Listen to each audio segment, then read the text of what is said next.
In the year 2002, C.B. Samuel and myself, we were speaking at a camp, and on our way back, C.B. asked me, how is your plan of starting a training program for pastors?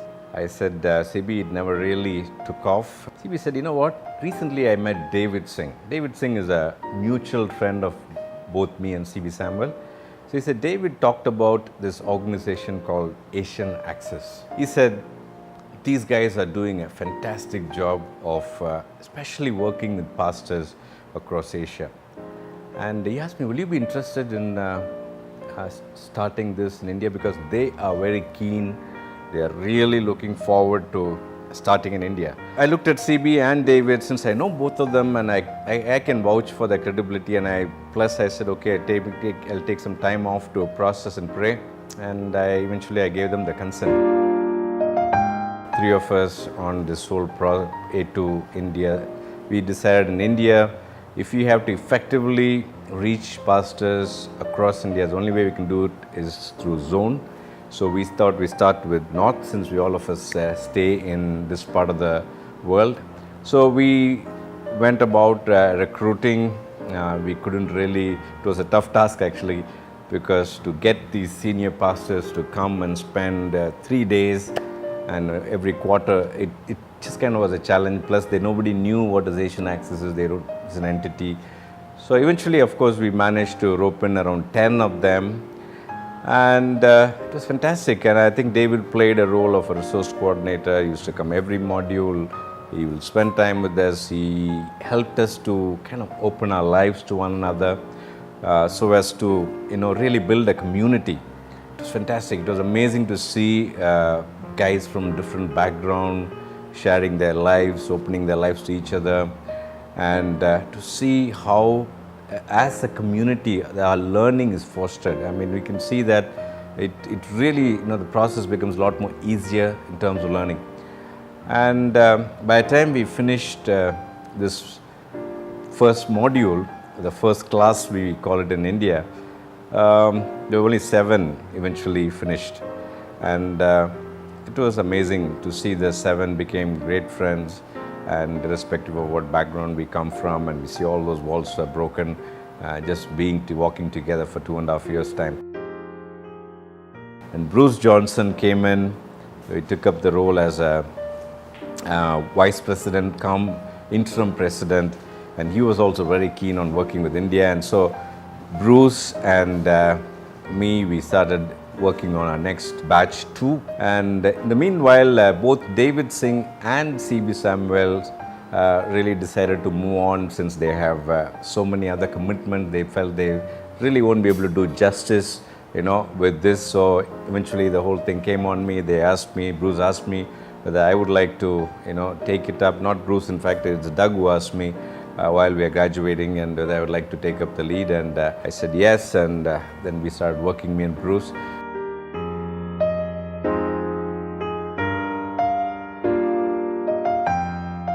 So I remember this incident when we had brought in this bunch of senior leaders from who were pastoring large congregation of 3,000, 5,000, from Methodist, from CNI, from New Life, from AG, Assemblies of God. And, I mean, you had people from all walks, all different denominations. I remember the orientation, there were these guys sitting around and they're introducing each other. And, you can see that tension out there, It was pretty palpable in terms of each one senior guys just sitting, not knowing each other.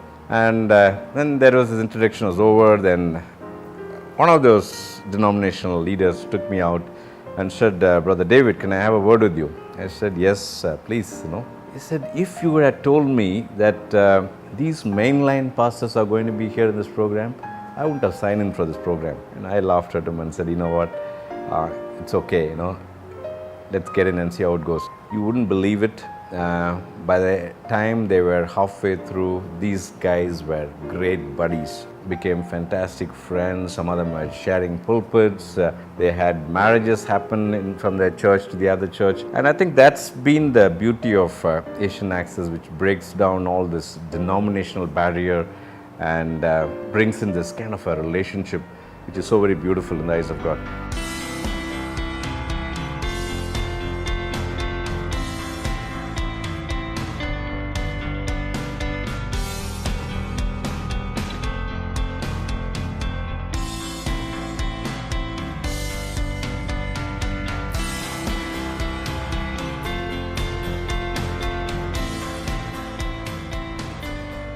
And time the second batch finished, we had two emerging leaders. I mean, within this group, which we felt should be people who should be really taking responsibility for the North.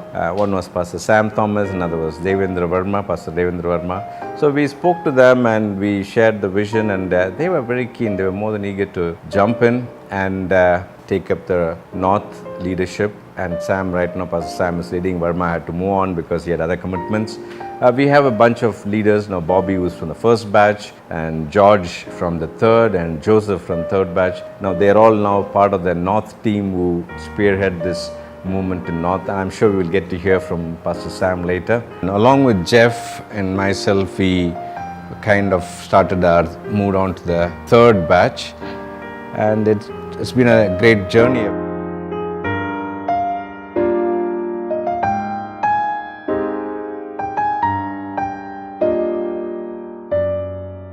The next chapter was South India.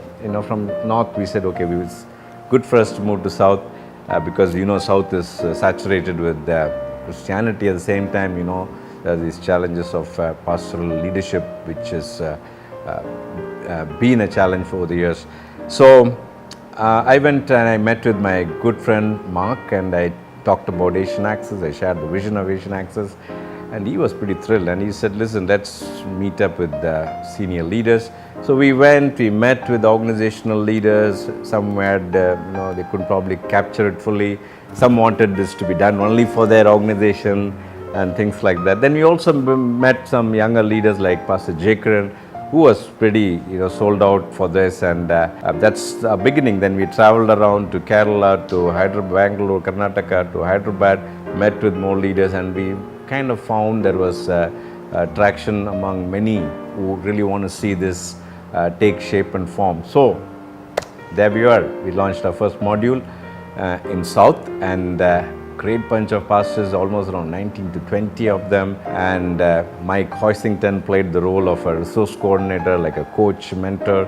And it was just amazing to see that group, blossom into a community, an amazing community. And from then on, it's been moving forward. We have completed 4 batches in South, and the team now is Pastor Jekaran, Christy, then we have Pastor Solomon, we also have John and Rajiv Hubert. So there's a great team of people who are spearheading the South chapter. We also felt then there is a next zone we should need to focus was the West, and again we went, explored, met, and eventually the West is on and it's up and running.